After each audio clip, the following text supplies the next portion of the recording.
성경의 배경이 되는 이스라엘 민족과 우리 민족은 여러 면에서 좀 같은 점이 있는 것 같다 이런 생각을 합니다. 특별히 이스라엘은 주전 605년 나라가 멸망하고 바벨론의 포로가 되어 잡혀가게 되죠. 이스라엘 백성은 나라가 망하고 바벨론 포로 생활에서 그 아픔과 고난 그리고 수치와 절망은 말로 표현할 수 없었겠죠. 그래서 시온을 바라보며 우리는 언제나 고향에 돌아갈까 그런 간절한 기도들을 했을 것입니다. 그러다가 그들은 하나님의 전적인 은혜로 70년 만에 이제 고국으로 돌아오는 기적 같은 일이 일어납니다. 그들은 그때의 상황을 시편 126편 1절에서 이렇게 기록을 하고 있습니다. 여호와께서 시온의 포로를 돌려 보내실 때에 우리는 꿈꾸는 것 같았도다 이런 표현을 씁니다. 바벨론이 워낙 강대한 나라서 잡혀간 포로들이 고향으로 돌아갈 것을 생각도 못했을 것입니다. 그러나 하나님의 은혜로 저들이 70년 만에 고향으로 돌아올 때 저들은 꿈꾸는 것 같았다 이런 표현을 써요. 우리나라 말로 이게 꿈이요 생시요 그런 말 쓰죠. 하나님께서 자신의 민족을 포로에서 벗어나 고향으로 돌아갈 수 있는 자유를 주셨을 때 그들은 마치 꿈을 꾸는 것 같다라고 하는 감동을 표현했습니다. 우리 민족은 어떤가요? 우리 민족도 동일한 역사의 아픔을 가지고 있죠. 지금부터 59년 전 우리 민족에게도 꿈 같은 일이 일어났습니다. 일본군이 연합군에게 무조건 항복함으로 36년의 포로 생활에서 해방의 기쁨을 민족이 맞이하게 된 것이죠. 그 당시 자료들을 찾아 확인해 봤더니 그 누구도 이 해방을 상상하지 못했다고 그래요. 그 당시 일본이 워낙 강대한 나라였기 때문에 우리나라는 일본의 속국이 될 것이다. 그래서 친일파들이 많이 생기게 되었습니다. 그러나 하나님의 은혜로 우리가 볼 때 우리나라의 해방의 기쁨 36년 만에 이스라엘 민족은 70년이었는데 36년 만에 일본이 무조건 항복함으로 우리나라의 자유가 찾아왔죠. 그때 사진들을 제가 찾아보니까 모든 길에 모든 사람이 나와 태극기를 휘날리며 대한독립 만세를 외쳤습니다. 이것이 우리 민족의 역사 속에 일어났던 광복의 기쁨이었죠. 마치 그때도 모든 사람들이 꿈꾸는 것 같았도다. 도저히 일어날 수 없는 일이 일어나게 된 사건을 만났을 때 우리 민족도 꿈꾸는 것 같았도다. 이런 표현을 썼을 것이라고 생각합니다. 어떤 나라의 포로가 되어 자유를 얻는 것은 정말로 꿈꾸는 것 같은 일이죠. 그것은 정말로 행복한 일입니다. 이것을 우리가 영적으로 잠시 살펴보면 이보다 더 꿈꾸는 것 같은 일이 있어요. 그것은 뭐냐면 우리가 죄의 포로에서 자유를 얻는 것입니다. 그것은 민족의 해방보다 더 큰 하나님의 축복입니다. 저와 여러분은 본래 영원한 지옥에 갈 수밖에 없는 사람들이었습니다. 우리가 지옥을 가기 위하여 뭘 하는 게 아닙니다. 그냥 이대로 있으면 우리는 지옥에 가요. 그것이 인간의 본질입니다. 근데 하나님께서 우리에게 찾아오시고 또 우리에게 은혜를 주셔서 이 모든 죄의 포로에서 하나님이 우리를 해방시켜 주신 것은 민족이 해방받은 것보다 더 큰 기쁨입니다. 해방의 기쁨, 죄에서 해방받은 기쁨 말하는 것입니다. 그것은 꿈꾸는 것 같은 일입니다. 이것을 우리가 하나님의 은혜라고 말합니다. 저는 대강절을 맞이하여 지난 시간에는 가난한 자에게 복음을 말씀을 나눴고 오늘은 포로된 자에게 자유를 이 제목으로 말씀을 나누려고 하는 것입니다. 이스라엘 민족에게는 좋은 전통이 몇 개가 있는데 그 중에 하나가 안식일을 지키는 거예요. 마지막 일곱째 날에 시기하는 안식일. 하나님은 이것을 명령하시고 모든 사람들로 하여금 지키게 하셨어요. 안식해야 된다. 그 다음에 이스라엘 민족이 또 지키는 절기가 안식년이 있습니다. 6년이 지나고 7년 되는 해 안식년을 지키는데 그때 하나님 어떤 명령을 하셨느냐 하면 농사를 짓지 말라 명령하셨어요. 땅을 쉬게 해라. 그것이 안식년입니다. 또 하나님이 이스라엘 민족에게 주신 중요한 또 하나의 하나님의 명령이 있었는데 그것은 바로 희년입니다. 7년이 7회 돌아오는 것, 77에 49, 그래서 50년이 되는 해를 하나님께서 희년으로 선포하고 모든 사람들로 하여금 희년을 지키게 하셨어요. 희년은 왜 기쁨의 해였느냐 하면 내가 어떤 부채로 빚을 졌거나 토지를 빼앗겼거나 그럴 때 50년이 되는 희년이 되면 다 도로 찾게 됩니다. 하나님의 엄청난 은혜죠. 희년의 가장 중요한 것은 내가 돈이 없어 누군가의 종이 되었을 때 희년이 되면 모든 종들이 자유를 얻는 것입니다. 그것이 희년의 축복이에요. 오늘 예수님께서 포로된 자에게 자유를 주러 오셨다라고 하는 이 말씀은 예수 그리스도가 이 땅에 희년을 선포하는 것입니다. 내가 모든 사람들에게 자유를 주기 위하여 이 땅에 왔다. 그것이 오늘 우리가 기다리는 성탄의 의미입니다. 저는 한 주간 말씀을 준비하며 이 땅을 살아가는 많은 사람들 가운데는 세 종류의 사람이 있다는 것을 알게 되었습니다. 그 중에 첫 번째 종류의 사람은 포로된 삶을 살아가는 사람들입니다. 이게 첫 번째 삶의 유형입니다. 이것은 이 땅에 살아가는 모든 사람들의 삶의 태도를 그렇게 표현할 수 있습니다. 모든 사람들은 포로된 삶을 살아가고 있어요. 현대인들은 무언가에 사로잡혀 있어요. 그 증거가 무엇일까요? 여러분 생각해 보세요. 하루 종일 돈 걱정을 한다면 그 사람은 분명 돈의 포로가 되어 있을 것입니다. 또 어떤 사람은 하루 종일 자식 걱정을 한다면 그 사람은 자식의 포로가 되어 있을 거예요. 세상의 염려, 세상의 근심, 세상의 걱정, 그런 것들이 우리 가운데 떠나지 않는다면 이 모든 것들이 우리를 붙들고 있는, 그래서 우리를 포로로 만드는 삶의 영역들일 것입니다. 늘 그 속에서 우리는 걱정하며 자유를 잃어버리고 그것들에 의하여 끌려다니며 우리의 많은 시간들을 허비하고 있다라고 생각합니다. 구체적으로 한번 볼까요? 어른들뿐만 아니라 요즘 청소년들을 보세요. 청소년들은 인터넷 게임에 포로가 되어 있어요. 청소년뿐만 아니라 성인과 3살에서 4살 아동까지 이 디지털 콘텐츠에 포로가 다 되어 있어요. 한국정보화진흥원의 조사에 의하면 국내 인터넷 중독자가 174만 3천 명에 달한다고 합니다. 우리 민족은 미디어 포로에 잡혀 있는, 핸드폰이 우리 손에서 떠나면 불안해합니다. 이미 핸드폰의 포로가 되어 있는 것이죠.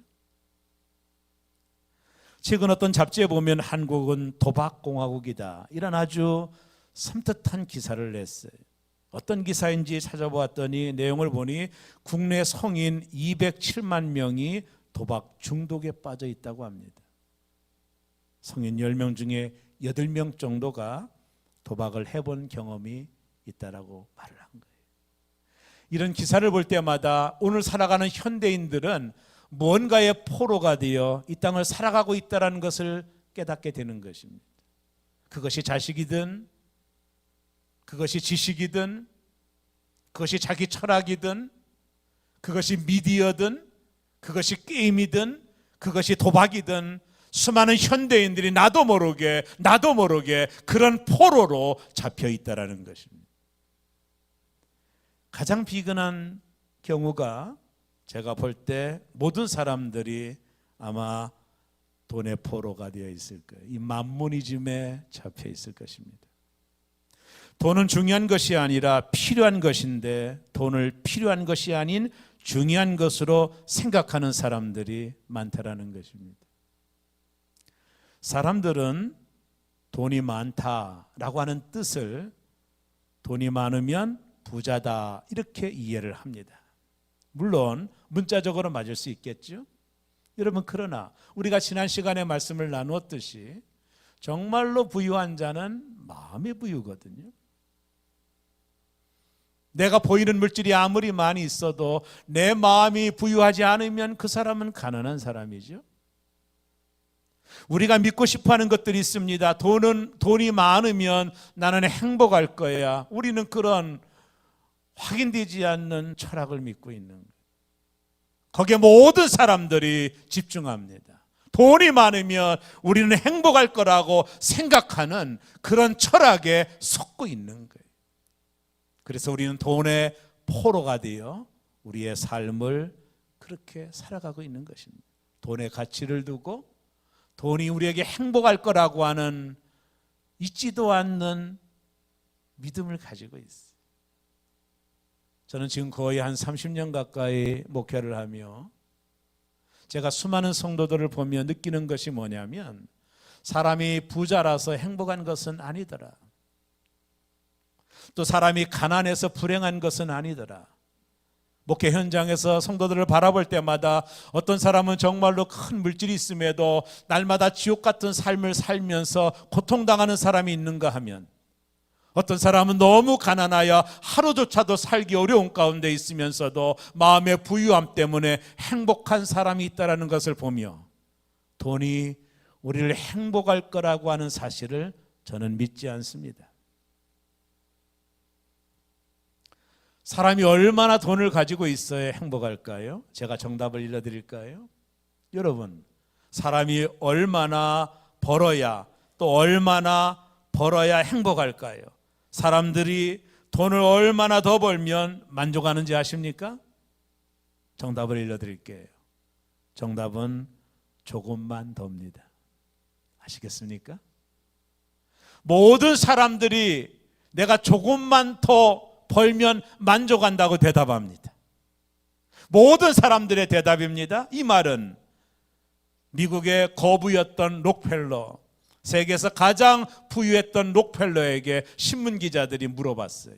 선생님은 당신은 얼마를 더 벌면 만족하십니까? 그때 록펠러가, 세계 최고의 부자 록펠러가 이렇게 대답했습니다. Just a little more. 조금만 더. 조금만 더 벌었다 합시다. 그 다음에는 뭐죠? 조금만 더. 그 다음에 또 뭐죠? 조금만 더. 여러분, 우리는 여기서 자유할 수 없습니다. 우리는 끊임없이 조금만 더를 외칠 것입니다. 사람은 만족하지 못할 겁니다. 지금보다 조금만 더 벌면 행복할 거라고 생각하지만, 조금만 더 벌으면 또 조금만 더가 요구되는 인간의 욕성 때문에, 이 본질 때문에 사람은 절대로 돈을 쫓아가서는 행복할 수 없습니다. 이게 만모니즘입니다. 수많은 사람들이 돈의 노예가 되어 살아가고 있는 거예요. 제가 말씀을 준비하며 어떤 책을 읽는데 재미난 기사가 있더라고요. 제목이 뭐냐면 돈기도문이 있어요. 돈기도문 들어보셨나요? 주기도문을 돈기도문으로 바꾼 거예요. 한번 제가 돈기도문을 읽어드릴 테니까 큰 은혜가 있기를 바랍니다. 이렇게 시작해요. 지갑 또는 통장에 계신 돈님이여, 이름이 거룩히 여김을 받으시오며, 돈이 판치는 세상이 임하였사오니 소득이 부동산 투자에서 이루어진 것 같이 증권에서도 이루어질지어다. 오늘날 나에게 아멘 소리가 나오는 것 같습니다. 오늘날 나에게 쓰고도 남은 돈을 주옵소서. 우리가 우리에게 빚진 자를 고소함 같이 나의 진 빚을 잊게 하옵시고 우리는 불황에 들게 마옵시고 다만 부도와 파산에서 구하옵소서. 대개 자본주의 나라와 권세와 영광이 돈님께만 영원히 있사옵나이다. 한참을 웃었어요. 예수님은 돈을 사랑하는 것과 탐욕에 대해 많은 부분 걱정하셨어요. 돈을 사랑함이 모든 일만하게 뿌리가 된다 하면서 예수님의 비유 중에 3분의 1은 물질에 대한 설교였습니다. 왜? 인간이 돈의 노예가 되면 인간다운 삶을 살 수 없고, 인간이 돈의 노예가 되면 천국 가기가 그리 어렵기 때문입니다. 그러나 많은 사람들이 이 만무니즘에 빠져 있습니다. 돈을 많이 벌면 행복할 거라고 하는 근거도 없는 믿음을 가지고 있습니다. 정말 그럴까요? 돈의 포로가 되어 오늘도 돈 그렇게 우리는 살아갑니다. 정말로 창조적인 시간들을 다 허비합니다. 어떤 분을 제가 알아요. 제가 전도사 시절에 이분은요 전셋집을 살았는데요, 그리고 집을 하나 장만했어요. 연립주택을. 목사님 모셔놓고 저도 따라갔는데 식사 대접하며 기도해달라고. 목사님 기도하시더라고요. 무슨 기도해드릴까 했더니 이번에는 한 30평으로 옮겨가게 해달라고 기도해달라는 거예요. 목사님이 식사하셨으니까 기도했어요. 30평으로 될 줄로 믿습니다. 기도해. 좀 지났더니 또 전화가 왔어요. 30평을 얻었나 봐요. 이번엔 또 기도해달라고. 어떤 기도냐니까 이번에는 한 45평 화장실 2개 있는 집으로 이사가게 해달라고. 여러분 실제로 그런 분들이 있어요. 완전 집의 포로가 돼요. 60평생을 화장실 2개 달린 집 때문에 살아온 사람이에요. 여러분 우리가 하나님 앞에 섰을 때 하나님이 나에게 허락한 그 좋은 시간들을 나의 욕망을 추구하고 그런 물질의 포로가 되어 얼마나 많은 기회들을 놓쳐버리나요? 하나님의 나라와 영광을 위하여 써야 될 모든 것들을 나의 욕망의 탑을 쌓는 일에 사용해버리고, 내가 주님 앞에 서는 날 내가 너에게 맡긴 것을 가지고 뭘 하냐고 물어본다면 내 욕망을 채우다 왔다고 대답할 수밖에 없는 악하고 게으른 종은 되지 않을까요? 이 땅에 얼마나 많은 사람들이 만무니즘에 빠져 있습니까? 돈의 포로가 되어 하나님이 허락한 귀한 시간들을 놓치고 인생의 가치들을 놓쳐버리고 거기에 함몰되어 있는 현대인들의 모습을 보는 것입니다. 제가 설교를 준비하며 정신과 의사였던 제랄드 메이라는 분이 중독과 은혜라고 하는 책을 썼어요. 제가 이 책을 읽으며 참 많은 감동을 받았습니다. 이 책의 서론에 이렇게 말합니다. 이 땅에 살고 있는 사람들의 98%는 뭔가 중독되어 있다라는 거예요. 이게 정체성이라는 거예요. 뭔가 중독되어 있다라는 거예요. 어떤 사람은 TV에 중독되어 있고, 어떤 사람은 도박에 중독되어 있고, 어떤 사람은 여러 가지 기타 등등 98%의 사람들이 무언가 중독이 되어 있다라는 거예요. 어떤 사람은 술에도 중독이 되어 있다라는 거예요. 사람이 중독이 되면 이건 포로 이상입니다. 자신의 힘으로 그곳에서 나오기가 어려운 것입니다. 제가 알고는 한 집사님이 담배를 못 끊어서 고통을 당하던 집사님이 계셨어요. 하나님께 기도했대요. 하나님이 그걸 끊게 해도 내 힘으로는 안 된다. 내가 완전 중독되어서 내 힘으로 이 중독에서 벗어날 수 없으니 도와달라고 기도했더니 어느 날 담배를 피는데 농약을 먹는 것 같은 냄새가 나더라는 거예요. 그 뒤로 담배를 끊었다라고 하는 간증을 한 걸 들어본 적이 있습니다. 결국에 우리의 중독은 하나님의 은혜로만 가능한 거예요. 여러분, 저는 술 중독 걸린 사람이 하나님께로 돌아오는 경우를 많이 목회 현장에서 보았습니다. 의학으로 안 됩니다. 자신의 힘으로 안 됩니다. 오직 하나님의 은혜로만이 이 중독의 현장 속에서 벗어날 수 있는 거예요. 내 힘으로는 이미 중독되어 있으면 그건 불가능한 거예요. 그래서 메이라는 분이 책의 마지막에 이런 말을 합니다. 뭐라고 말하냐면 중독에서 벗어나는 길은 오직 은혜밖에 없다. 그래서 책 제목이 중독과 은혜인 것입니다. 하나님의 은혜로만이 내가 붙들려 있는 곳에서 풀려날 수 있는 것입니다. 술의 중독에서 벗어날 수 있는 거예요. 노름의 중독에서 벗어날 수 있는 거예요. 하나님의 은혜만이 그것을 가능함을 목회 현장에서 너무나도 많이 봤어요.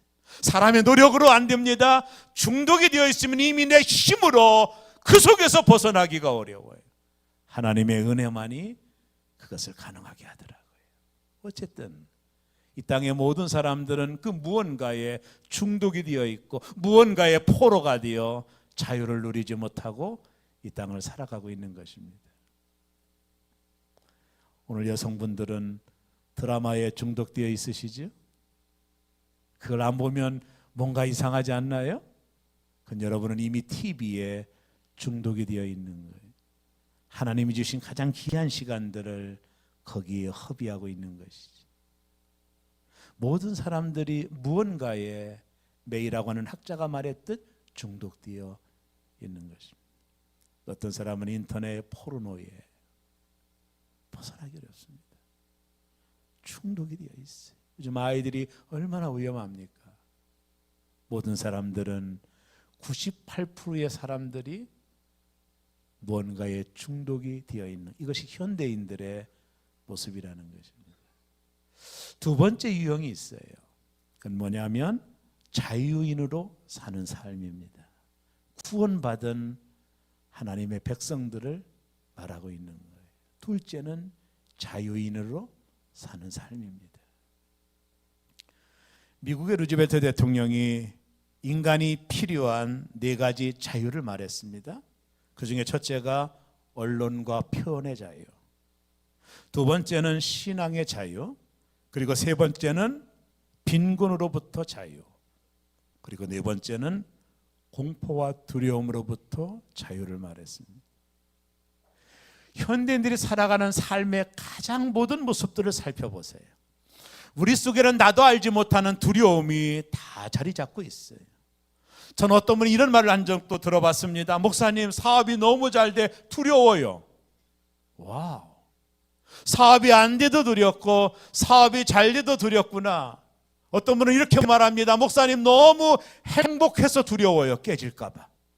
인간의 마음속에는 두려움이라는 것이 자리 잡고 있구나. 이 두려움이 어디서 왔습니까? 하나님이 천지만물을 창조하시고 아담 하와를 지으시고 선악과를 먹지 말라 명령하셨지만 아담 하와가 뱀의 꼬임에 빠져 선악과를 먹는 순간 그들 가운데 두려움이 찾아왔어요. 죄가 들어오고 난 이후에 인간의 마음속에 두려움이 찾아온 것입니다. 이 죄가 가져온 결과입니다. 하나님이 아담을 찾습니다. 그때 아담이 창세기 3장 10절에 이렇게 대답합니다. 이르되 내가 동산에서 하나님의 소리를 들었으므로 내가 벗었으므로 두려워하여 숨었나이다. 와, 두려움은 죄의 결과구나. 이 땅의 모든 사람이 두려워하는 모든 이유는 그 뿌리가 죄로부터 인한 것이구나. 죄는 모든 사람을 두려움 가운데 빠뜨리고 맙니다. 죄는 우리를 종처럼 부립니다. 그래서 우리는 죄의 종이라고 말합니다. 하나님께서 우리를 창조하실 때 우리를 자유자로 창조해 주셨지만 그러나 하나님 먹지 말라는 선악과를 먹음으로 이 땅에 죄가 들어오고 죄는 우리에게 두려움이라고 하는 감정을 가져다 준 것입니다. 문제는 사람에게는 이 죄 문제를 해결할 능력이 없다라는 거예요. 두려움이 죄의 원인이라면 이 죄 문제가 해결되면 두려움이 사라질 텐데 사람에게는 이 죄 문제를 해결할 능력이 없어요. 사람이 아무리 노력함으로 해결할 수 있는 일이 있다고 하지만 그러나 아무리 노력해도 해결할 수 없는 것이 바로 죄의 문제인 것입니다. 우리 스스로 애를 쓴다고 해결되는 게 아닙니다. 내가 선한 일을 하면 될까요? 아닙니다. 다 소용이 없습니다. 우리는 죄의 종으로 살 수밖에 없어요. 그런 우리에게 복음이 들려옵니다. 예수께서 오늘 누가복음 4장 18절에 보면 포로된 자에게 자유를 주시겠다. 여러분, 이것은 복음입니다. 아담 이후에 모든 인류가 죄 가운데 빠져 있습니다.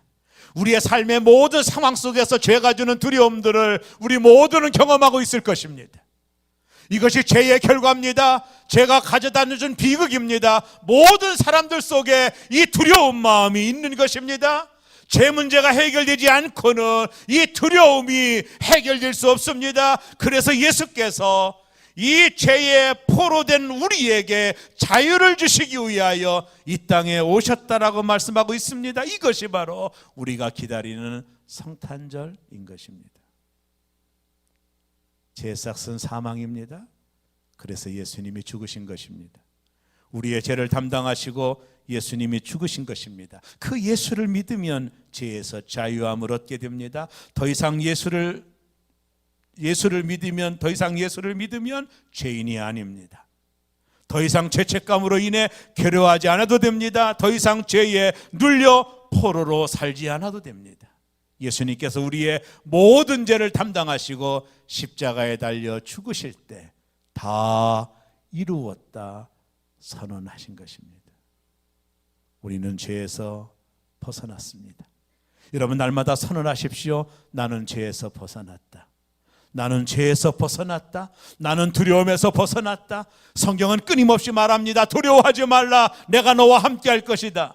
놀라지 말라. 내가 너의 하나님이 될 것이다. 나에게 자유를 주신 하나님, 모든 죄에서 나를 구원해 주신 하나님의 은혜를 믿게 될 때 우리 안에 찾아오는 죄책감과 죄의 형벌에서 우리가 자유함을 얻게 되고 그 결과 우리 마음속에 두려움이 사라지게 되는 것입니다. 하나님이 선포하십니다. 너는 의인이다. 너는 의인이다. 하나님이 선포해 주십니다. 너는 의인이다. 너는 의인이다. 이것이 복음입니다. 예수를 믿는 우리의 영혼은 이제 더 이상 불안해하지 않습니다. 이제 우리는 죄에서 자유를 얻었고 해방의 기쁨을 누리기 때문에 그렇습니다. 예수께서 우리에게 희년을 선포해 주신 것입니다.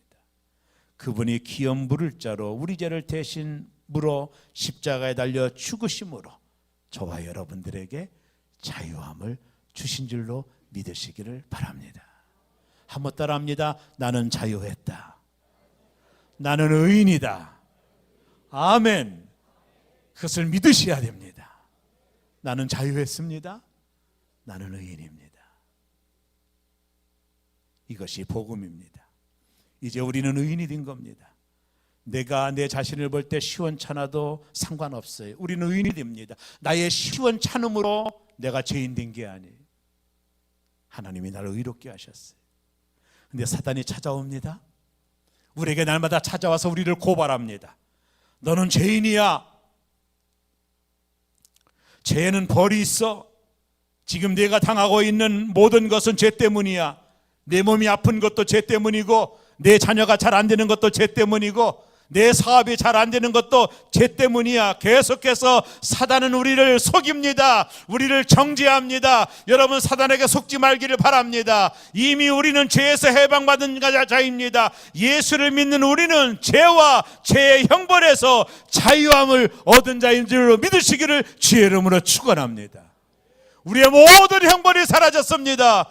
예수 그리스도가 십자가에서 우리의 모든 죄를 담당하시고 죽으심으로 인하여 죄와 죄의 형벌에서 우리에게 자유를 주신 것입니다. 이 복음을 마음으로 담고 믿으시기를 주의 이름으로 축원합니다. 오직 예수 그리스도만이 우리를 죄의 포로에서 자유케 하실 수 있는 것입니다. 혹시 이 시간 예수님을 내 마음에 영접하지 않은 분이 계시다면 스스로 마음을 여시고 주님, 내 마음에 오시옵소서. 이 죄의 종된 나를 풀어주시고 자유함을 달라고 기도하는 시간을 가져야 될 것입니다. 이것이 구원받은 성도의 삶입니다. 자유자로 살아가는 것입니다. 자유인으로 살아가는 것입니다. 이것이 구원받은 성도의 은혜입니다. 나는 더 이상 죄의 종이 아닙니다. 죄인은요 지옥 갈 수밖에 없어요. 죄인은 영원한 지옥에 갈 수밖에 없습니다. 근데 예수님께서 나의 죄를 담당해 주셨습니다. 나를 의로운 자로 만들어 줬습니다. 내 노력이 아닙니다. 주님의 은혜입니다. 그분을 믿게 되면 나는 의로운 자가 됩니다. 나는 영원한 천국에 들림받을 겁니다. 누구도 나를 고소할 수 없습니다. 그 무엇이 나를 정죄할 수 없습니다. 나는 구원받은 자유인으로 이 땅을 살아가고 있는 것입니다. 그 어떤 두려움도 나를 무너뜨릴 수 없습니다. 사단이 아무리 고소한다 할지라도 대적하십시오. 나는 자유인이다. 주님이 나에게 자유를 주셨다. 나의 모든 죄를 주님이 용서해 주셨다며 날마다 고백하며 죄의 종에서 자유함을 누리는 저와 여러분 되기를 주의 이름으로 축원합니다. 이것이 복음입니다. 우리를 자유케 하기 위하여 예수님이 오신 것입니다. 이제 마지막 좀 더 차원 높은 삶을 하나 소개할까요?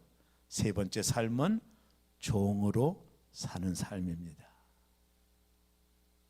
예수님 우리에게 자유를 주셨어요. 얼마나 기쁩니까?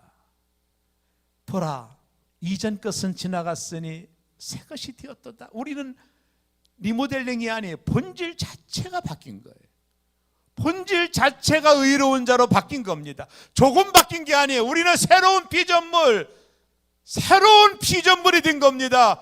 우리는 완전한 의인이 된 것입니다. 예수 그리스도를 믿음으로 완전한 의인이 되고 이제는 죄의 종이 아닙니다. 새로운 피조물로 자유인으로 이 땅을 살아가게 되어 있어요. 그러나 하나님이 내게 허락하신 이 자유를 어떻게 누리며 살아가야 될까요? 베드로전서 2장 16절에 아주 중요한 말씀이 나옵니다. 너희는 자유가 있으나 그 자유로 악을 가리우는 데 쓰지 말고 오직 하나님의 종과 같이 하라. 우리가 이것을 갈라디아에 있어서 말하는 종의 자유, 자유한 종이라는 표현을 쓰고 있습니다. 하나님이 나에게 자유를 주셨습니다. 내 마음대로 모든 것을 할 수 있는 자유를 주셨습니다. 이것은 하나님의 전적인 은혜입니다. 그러나 이 자유를 내가 죄를 짓는 일에 방종하거나 내가 죄를 짓고 나서 자유를 주셨다라면서 그 죄를 가리우는 일에 우리의 자유를 사용하면 안 된다는 겁니다. 베드로 사도가 말합니다. 너는 영원한 자유인이지만 너는 하나님의 종같이 살아야 되느니라. 이것이 하나님이 우리에게 자유를 얻은 우리에게 원하시는 삶의 태도인 것입니다. 2000년 전에 이 땅에 아기 예수로 오신 주님은 죄의 종된 우리를 자유케 하기 위하여 주님이 오신 거예요. 그 성탄을 우리는 기다리는 것입니다. 죄로 인하여 자유가 없던 우리에게 참 자유를 주시기 위하여 예수님이 이 땅에 오셨고 또 오실 성탄을 기다리고 있는 것입니다. 사랑하는 새롭게 성도 여러분, 희년을 선포하기 위하여 오신 주님을 마음을 다하여 기다리는 저와 여러분 되기를 주의 이름으로 축원합니다. 제가 1부, 2부 때도 말씀드렸지만 저에게는 외삼촌이 두 분이 있는데 막내 외삼촌이 있었어요. 저희 집이 옛날 한참 가난했을 때 외삼촌이 서울에서 아주 꽤나 잘 사는 분이셨어요. 근데 외삼촌이 1년에 한 2번 정도 저희 집을 오셨어요.